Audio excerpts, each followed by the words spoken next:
very good seeing everybody this morning. What's with this side of the room? Is this side cooler or warmer or? Oh, it's where the cool people sit. That's what's happening. But it makes it feel kind of sideways. I'm not moving to make it better for you. No. That's funny. So welcome home, everybody. Come on. Let's work.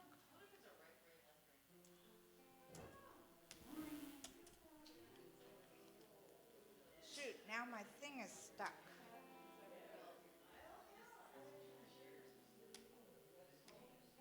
There we go. So together, let's say this. And then you get to turn to someone or look at a different chat box and say, what, where the vibration of love lifts us, the wisdom of the ages inspires us, and the science of mind teaching empowers us. And so turn to somebody and say, I honor the path that brought you here this morning.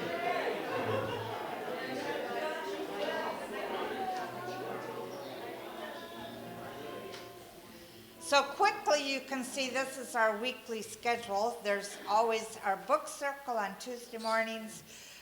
We'll get into some of the extra things in a minute. The Thursday, of course, has Welcome Wellness every Thursday. And then we have a couple of extra things this week. One is our writer's studio with Lorna. It's really good. If you think you'd like to write more or it doesn't have to be on any particular topic. You could be writing nonfiction or fiction or whatever. Join us on Tuesday at 4 o'clock from 4 to 5 for our writer's studio. We do a couple of exercises and then we write and then we share if we want. Next Wednesday I'm kind of excited about this. This will be our second visioning experience with Rick and myself.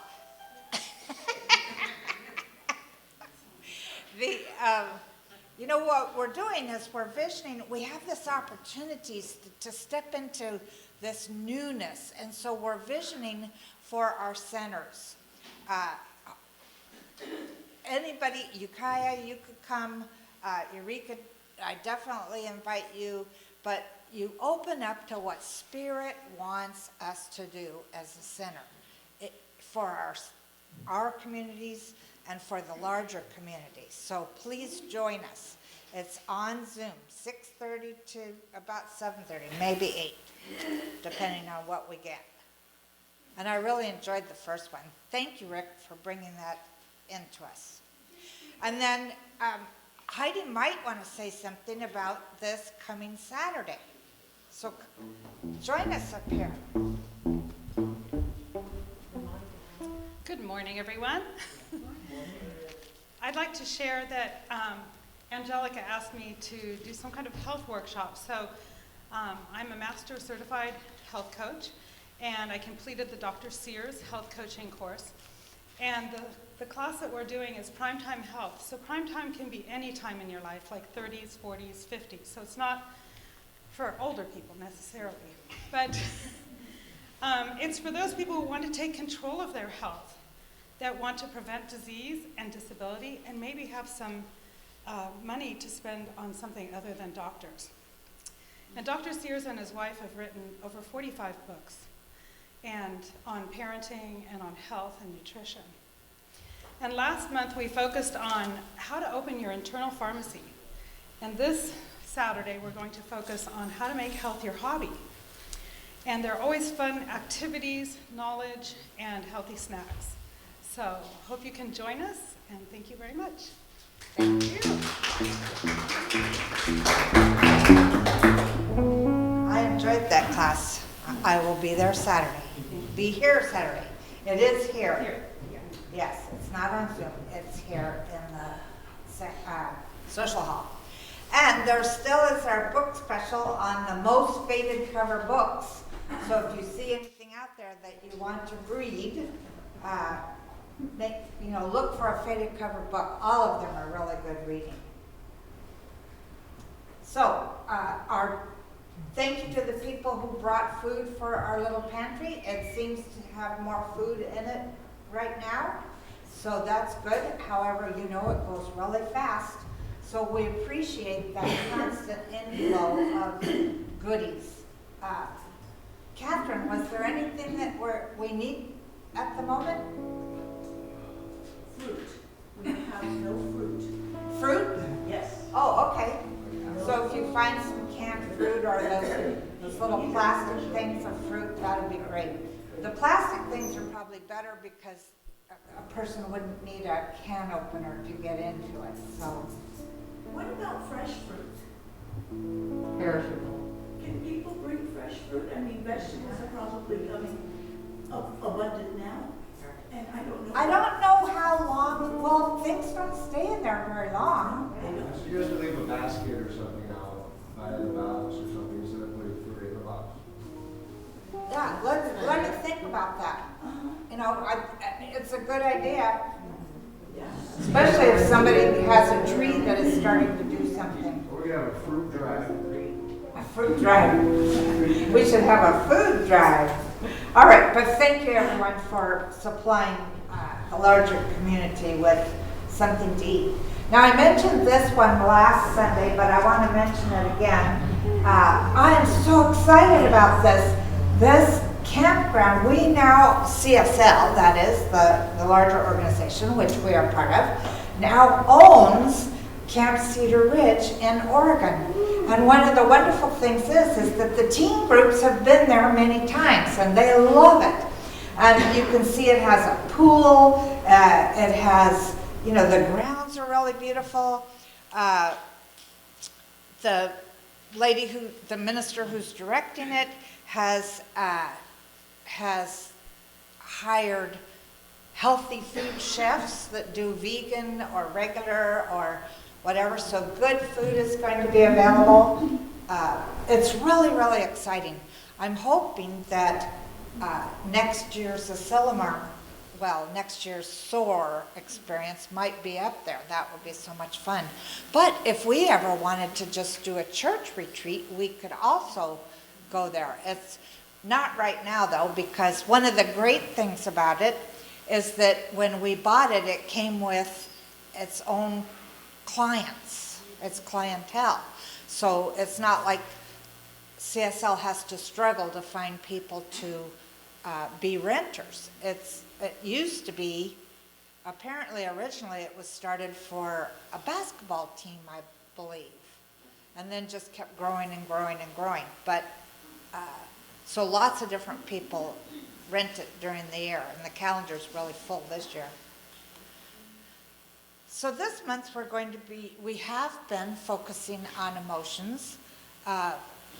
We will be doing so again today, and Susan Hess is doing our Contemplative with Jackson. So let's welcome Susan and Jackson.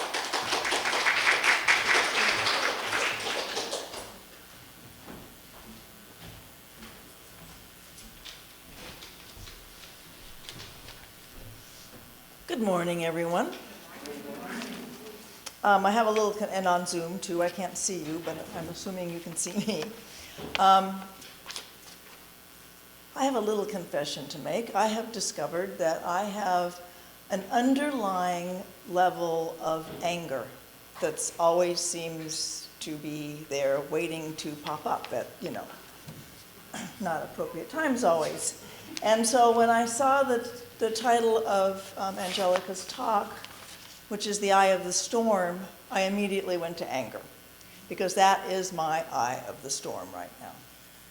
So I have a reading from Brene Brown from her book, Atlas of the Heart, her thoughts on anger.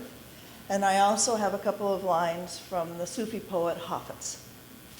So I invite you to just get comfortable in your chair. Close your eyes if that feels good. And after the readings, there will be a minute of silence, and then Jackson will take us into the invocation. So, Brene Brown. Anger is a catalyst. Holding on to it will make us exhausted and sick. Internalizing anger will take away our joy and spirit. Externalizing anger will make us less effective in our attempts to create change and forge connection. It's an emotion that we need to transform into something life-giving. Courage, love, change, compassion, justice. And from Hafetz. I have come into this world to see this, the sword drop from men's hands, even at the height of their arc of anger. I have come into this world to see this. All creatures hold hands as we pass through this miraculous existence we share on the way to even a greater being of soul. I have come into the world to experience this. Men and women so true to love that they would rather die before speaking an unkind word.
Also knows this and accepts this.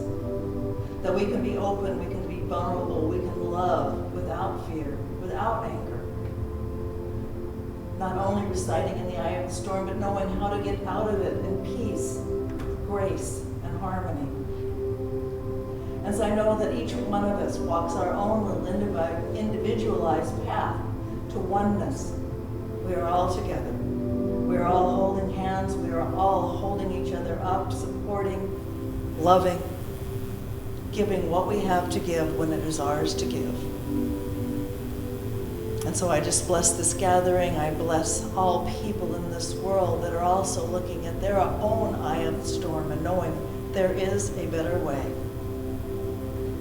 So I simply let this gathering, this celebration unfold in the right and perfect way, because there is no other way. It is all good. It is all one. And so it is. So it is. There is only one of us. In your eyes it's me I see. There is only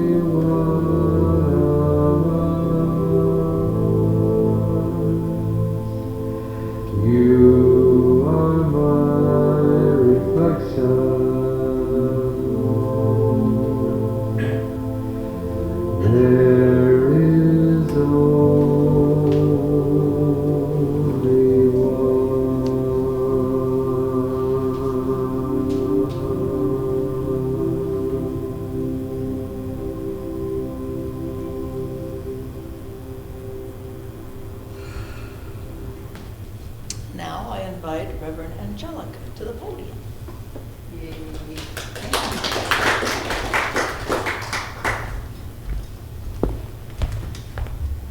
Thank you, Susan and Jackson. So yes, my talk is entitled The Eye of the Storm today. It's interesting that Susan admitted that she has this underlying anger. How many else do? I mean, you're not alone, definitely. There are so many of us that for the past 4 years or whatever have been going through some sort of anger. And it's interesting to feel that. You know, when she said that, I immediately thought, oh, I'm not like that. And then these images flashed through my mind. I have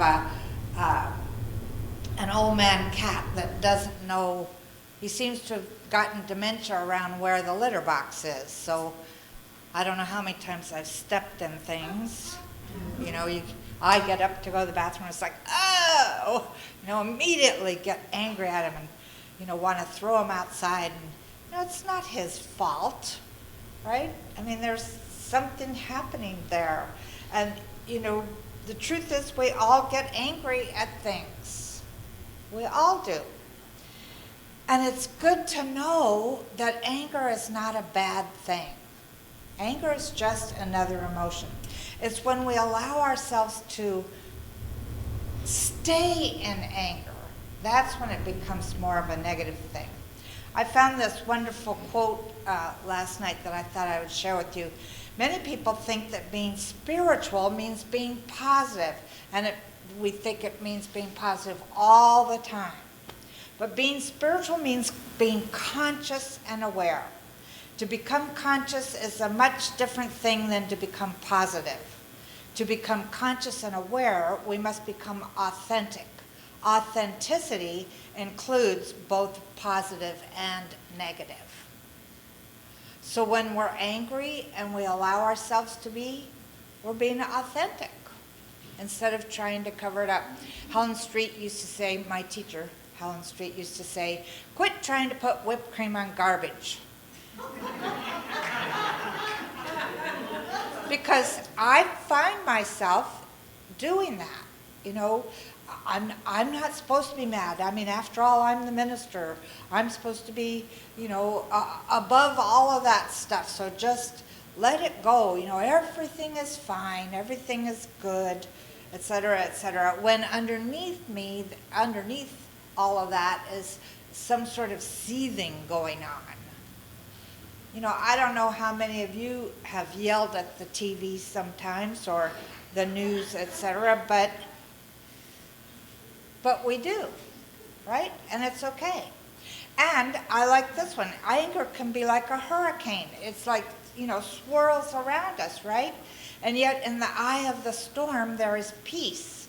Therefore, we can find calm waters in the midst of the turbulence.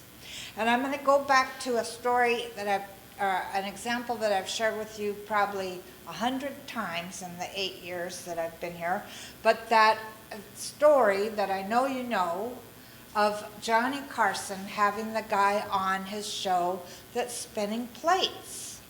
And when when Johnny's, the guy is wonderful at it and can do it, you know, hold him in his mouth and everything, but when Johnny tries to do one stick with one plate, you know, he's like, because it's wobbling. It just keeps wobbling all around.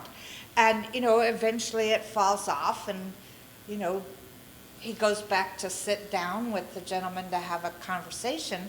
And he asks him, well, how do you do that? And here's where the spiritual truth of this is. I focus on the center. I do not watch the wobble. And I remembered that myself the other night when I was watching the news. I don't know why I continue to watch it. What was that cartoon I saw just recently? I find my desire to be informed is going against my desire to be sane. That's not quite the wording, but you get the point. So I'm listening to something, I'm thinking, what in the heck are they doing? You know, I mean, the recent votes that our Congress has had has just been ridiculous. I mean, how can you be I'm sorry, I'm going to do this. How can you be against abortion but not pass a bill for baby food? That doesn't make sense to me, right?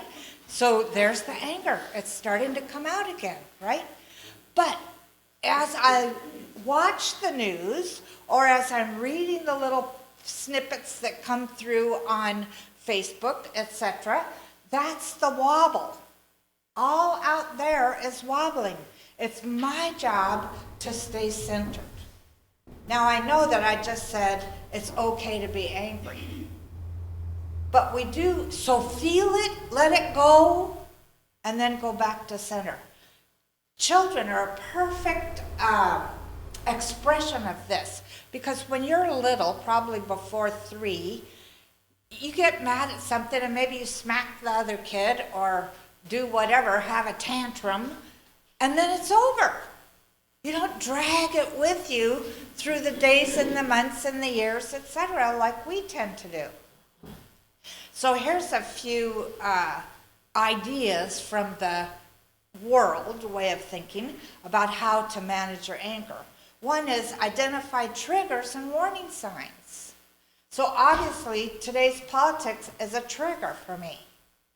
So I should avoid it. I mean, again, I want to be informed, but, you know, I don't have to get in conversations about it, etc. Talk to somebody about what you're feeling, about what you're angry about. Preferably not the person that you're mad at the moment. Try breathing or muscle relaxation. I mean, breathing works really well for me.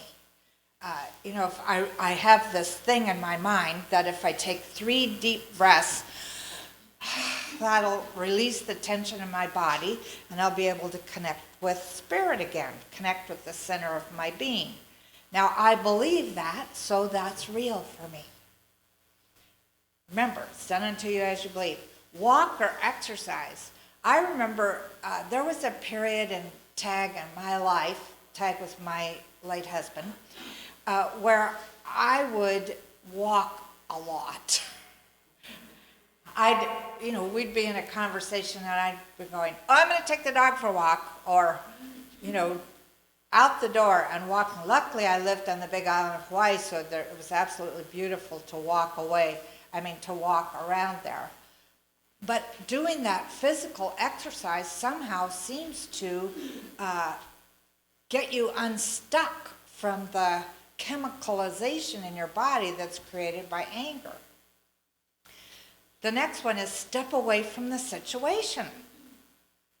There's nothing wrong when you're in a confrontation with somebody saying, I can't really think clearly right now.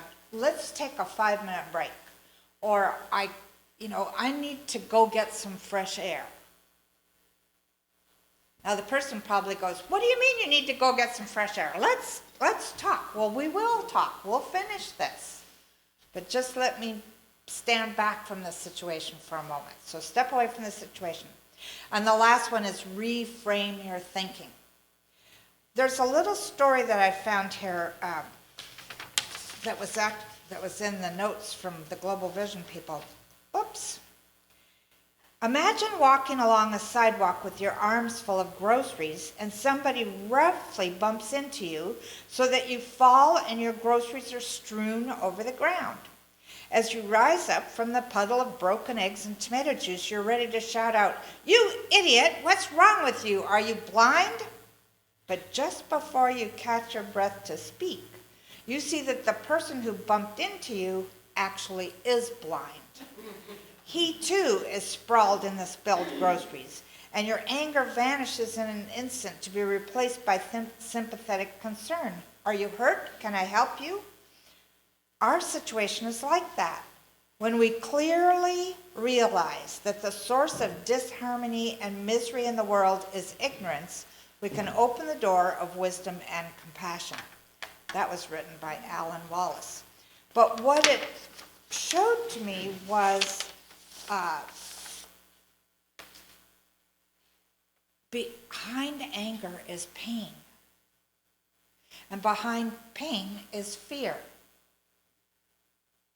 Remember, I've told you this many times too, that watching an animal documentary on television years ago, the scientist said, fear turns to attack in 60 seconds in the animal world. Guess what? We're animals.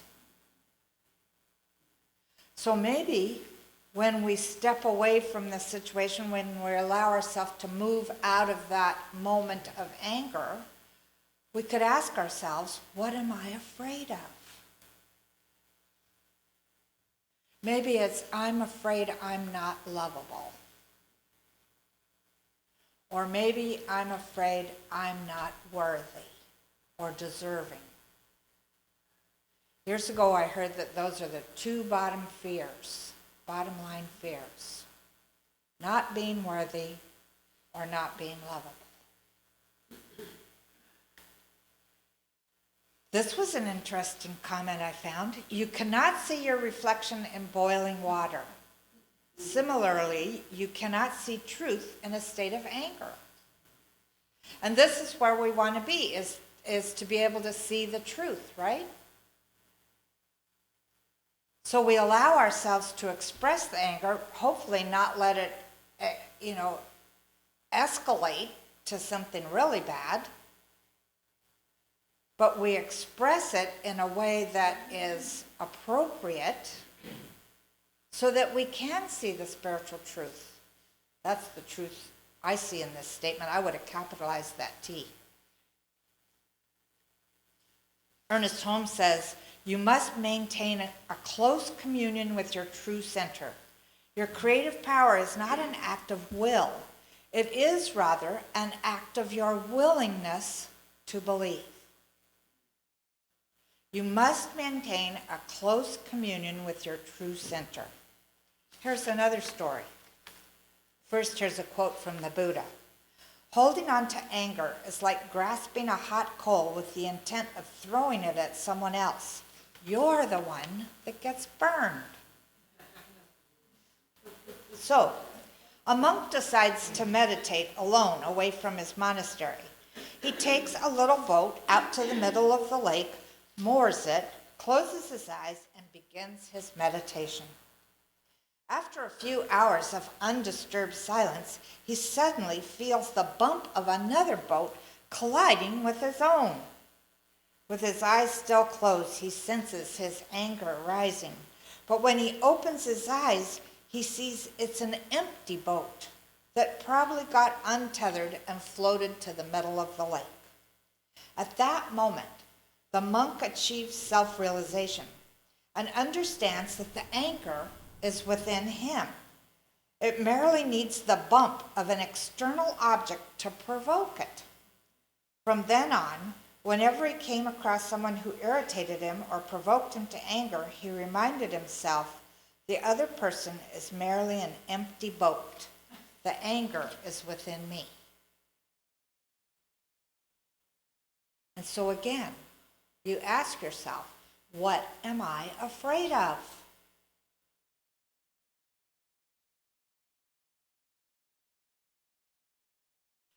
I had a Zoom meeting with my Harris family last night, and my older brother used to live on the East Coast.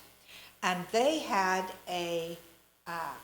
years ago, he was talking to us about, he was sharing a story about this horrible hurricane that came through.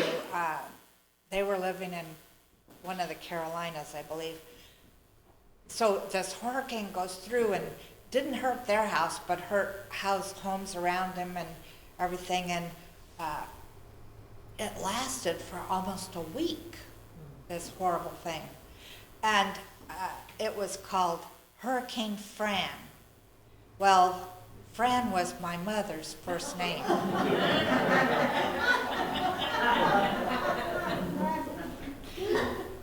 he's telling this story and he gets to this point where he says, Hurricane Fran, and I'm like, you know, and he goes, yeah, you're right, Hurricane Fran.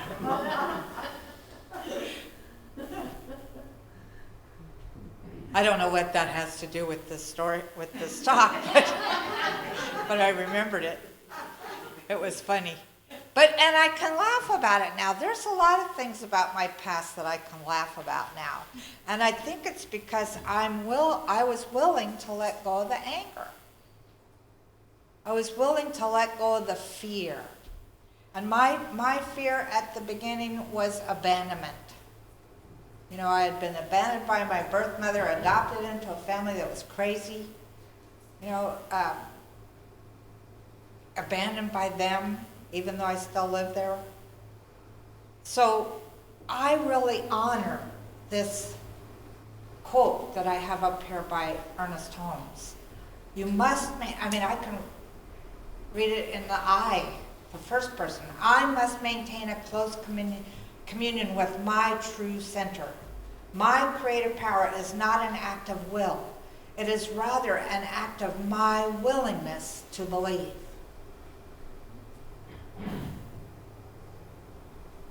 How willing are you to believe in the center? How willing, not this center, though yes, please believe in it,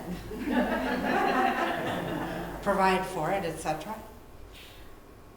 But how willing are you to acknowledge that there is that within you that is more powerful than your anger? And that power is love. That's what God is, or the force, or divine energy, or whatever you want to call it. It's love. And when we're in an anger space, we're actually in fear, and so, you know, the only thing that can heal that is love. How do you love two countries that are warring?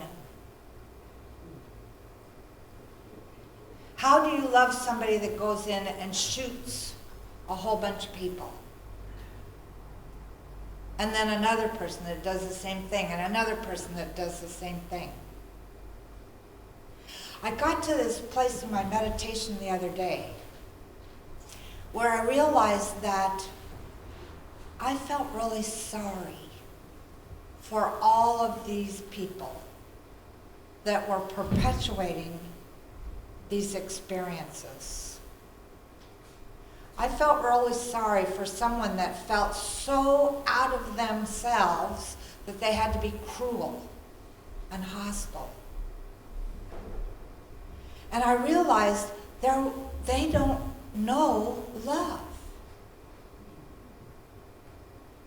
And so, like I've done with some of you in meditation, etc., I said, let's just let the energy of love radiate from us and pour down on everyone, everywhere. Will we ever create a totally peaceful world? Well, you know, since I was a kid, I've been thinking that would happen in my lifetime. So it's got to happen pretty soon. I want to believe that I live in a world that is totally peaceful, and one of the ways I have to do it, it has to happen one person at a time, so I have to remember that anger isn't out there, it's in here. So how do I love myself enough to be a vehicle of love in our world?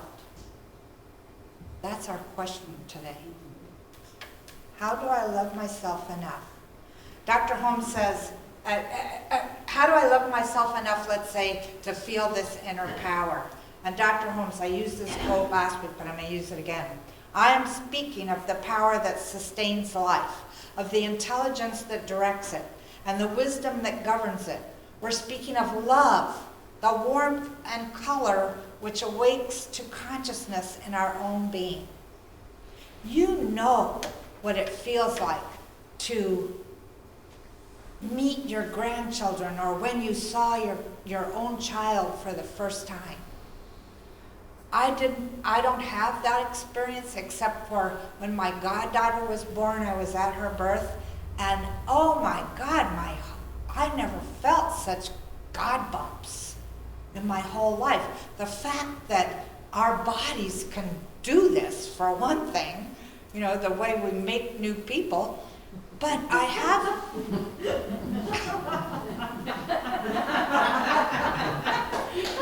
have felt that overwhelming love, though, when I've gotten a new kitten.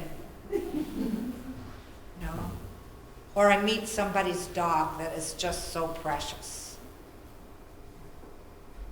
That love, I've had that feeling of love, like that video that I made for those of you who are friends with me on Facebook, of my rose bushes.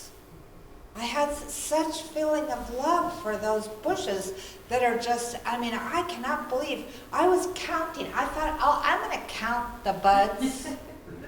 I got to 60 on one bush. And I looked down the row of 17 bushes and went, never mind.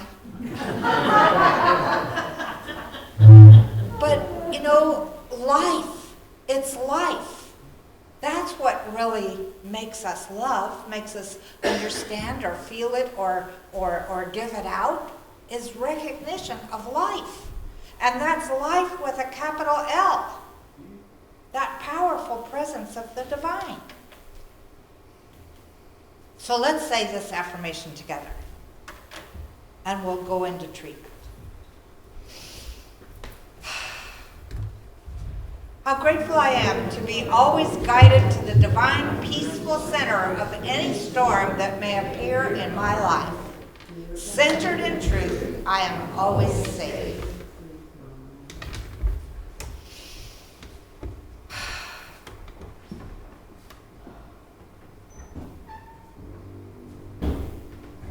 Yes, how grateful I am to be centered in truth right at this moment. I know there is a power for good in this universe. I believe in this power for good. Intellectually, my mind wants to go, hey, it's just a power. It isn't for good or for evil. It's just power. But I choose to use it for good. And so I celebrate all of us as I speak this word in the first person for us.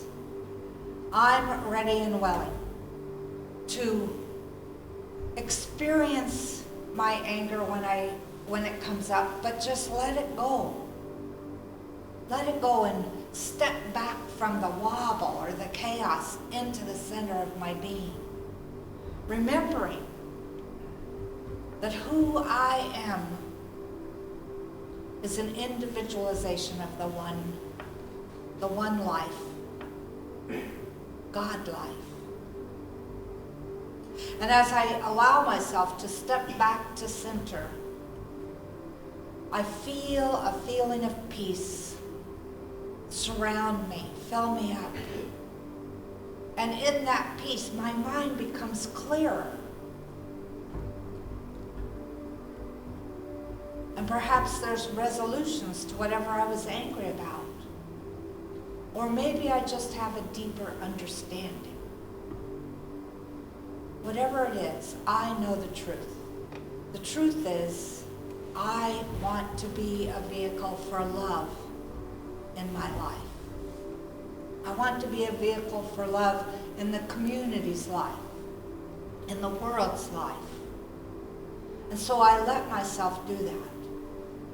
I let go of my anger at politics. I let go of my anger at people. I let go of the angers that I've been carrying with me since I was a child. I let it all go.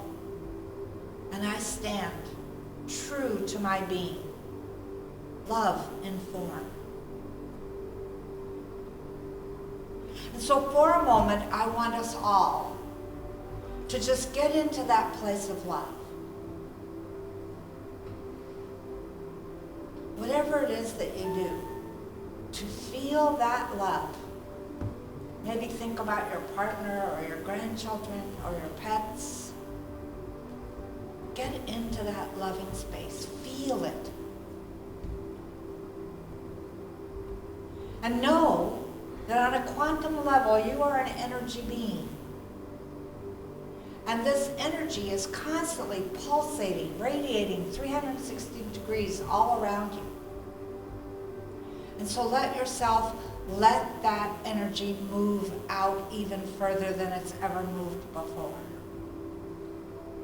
And know that this is the energy of divine love. And maybe there's a place in your mind that you know needs a love shower. And so let yourself think of that place and imagine this energy that you're radiating, this love that you're radiating, showers on these incidences, people, experiences. Maybe showers on our memories. And so instead of the boiling water where we can't see our reflection, the reflection of the divine, we're calm. And the waters are clear. And our reflection is perfect. And what we see reflected all around us is love.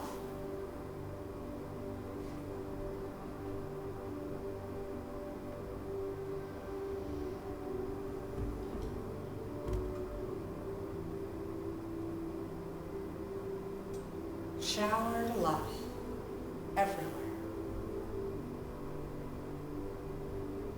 And let yourself really believe in this. You might think, well, I'm just sitting here using my imagination. But the truth is, the creativity in you is so valuable, so much more powerful than you could possibly ever imagine. So what you're doing is real. And so I celebrate the divine in each one of us, knowing that this divinity is our center, and that we're able to experience this center way more than we ever have before. And it keeps growing, it keeps expanding, it keeps evolving, and how wonderful this is. So with a grateful heart, I release this little experience, I release this spiritual mind treatment, I release it all into divine law, knowing that it is already so, and so it is.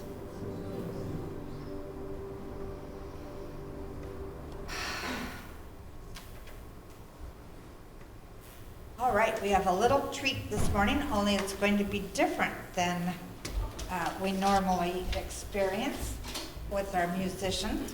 This, we're going to stop the share. Oh, hi everybody. And I am going to put this up and then go back here. And I gotta share the screen. Do you need to turn the speakers on? Oh, thank you for saying that. Yes, let me turn the speakers on, plug them in. Thank you. How far did you have it turned up, Marvin? Do you remember? Did you only want one? Now is it? Yeah. Angelica, there's two speakers there? You only have to turn on one.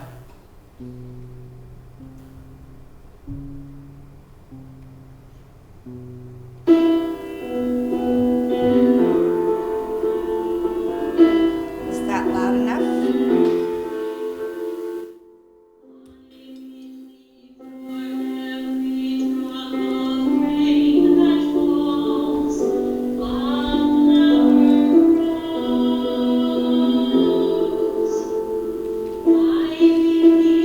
Somewhere in the darkest night,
So did that sound all right out there? That's good to know. Good to know. Okay. How did we get? Okay. Share this one again. Somebody said something. What was that? On the Zoom? You're muted, Angelica. Oh, You have to turn up the speaker. one of you guys said something. What was that? I heard you. Said you're muted. Oh, well, thank you. Oh, does that mean you couldn't hear the music? Oh, we can hear the music. Oh, good, good, okay, good. This technology stuff, it's wonderful and it's crazy. So let's think today about the offering that we're going to be giving, whether it's to our center or the Ukiah Center. Maybe you want to hold it in your hands or imagine that you are. Hold it to your heart. And let's say this affirmation together. I gratefully give from the fullness of my abundance, knowing my gift blesses the center, all in it and beyond, and so it is. And so it is. So here's where you can send your donations if you are needing to, and of course our baskets are on the back table. They still won't be passed. One of the things I read the other day that made me angry, I'm going to start noticing how many times I get angry. But of course, noticing it will make it easier for me to move beyond it. But the COVID numbers are going back up again. So I'm glad everybody's wearing their masks. Thank you. Thank you. All right. So let's do a little grateful prayer. So with a grateful heart, I celebrate the one great giver of all, that source, the source itself. I know that it is the source and substance of absolutely everything that there is. There isn't anything that isn't this divine energy. And so I willingly receive and I willingly give because I love participating in this wonderful circulation process. So I'm grateful for all of my good, absolutely all of my good. And I declare that it is all good. And so I celebrate it by supporting this teaching, this center. And how grateful I am to be able to do so. How grateful I am to acknowledge the great giver and be a part of that, which I already am, but be consciously a part of it. And so it is. So who would like to read our community statement of inclusion this morning? I would like to. Okay. If no one else would like to. What? If no one else would like to, I would like them to do it. If it's opening, I would love to do it. Come up here. Lyndon's going to read it for us. Thank you for letting me read it. Good guys. Okay. Thank you, everybody, all, and one. Okay. Community Statement of Inclusion and Affirmation. We, the Eureka and Ukiah Centers for Spiritual Living, are communities that celebrate diversity, foster inclusion, champion inner work, and create space for brave, vulnerable conversations. We are communities that honor the unique emanation of God that each person embodies and advocate with people for human rights and dignity for all. We are communities that bless each other, see sacredness in all life, and remain learners and listeners so we may grow together and understand that oneness is not sameness. We know our beloved community is revealed more fully when we love each other well. And so it is. And so it is. Wait, stand back a little bit so people Come can see. stand with me. Come right here. Give me a Now hug. people can see how handsome you are. Because they could only see you from here.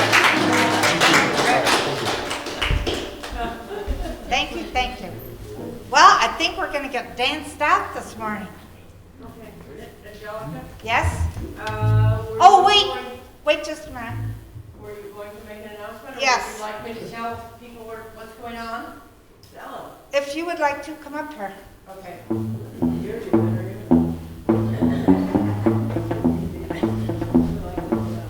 Louise is going to share.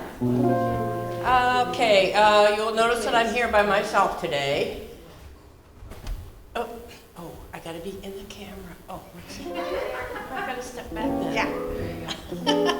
Okay, I just want to announce that Dave is in the hospital. He has been for like a week and a half. The way I describe it, it's a blister gone ballistic. So it's kind of like, I guess, a blood clot in his leg. They've operated twice. They're going to do another one tomorrow. They've got this drainage thing on his leg. Don't get too gross. And anyway, and I'm so thankful Amy and Edward went to see him. So I believe there's a card on the back, so if anyone would like to sign it, I will drop it off and give it to him. Just tell him you're thinking about him and all that kind of stuff. So anyway, we're just hoping for the best. It's pretty yucky, and there will be a lot to come, possibly skin graft, and I know I'm going to need some help, so I'll probably be having home health nurse or something like that coming in, so who knows how long this will be going on. But anyway, I'm sure he would appreciate some words from you, so thank you all. Hey, wait. And this is what I know for you and for Dave. That regardless of what it looks like up until now, the truth is every cell and atom in his leg and his whole body is working very hard on healing him. Okay? And your Yes. love heals him, and our love heals him, Yep, and it's a good thing. it's a good thing. Yes, thank you. So we will add him to our treatments and to the practitioner's treatments. So thank you very much, everybody. It's good to see everybody on the screen. Very good seeing everybody. Thank you for being here. Thank you, thank you. Okay, let's dance.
All right, everybody. Thank you for being here this morning. So we're gonna, we're doing storage.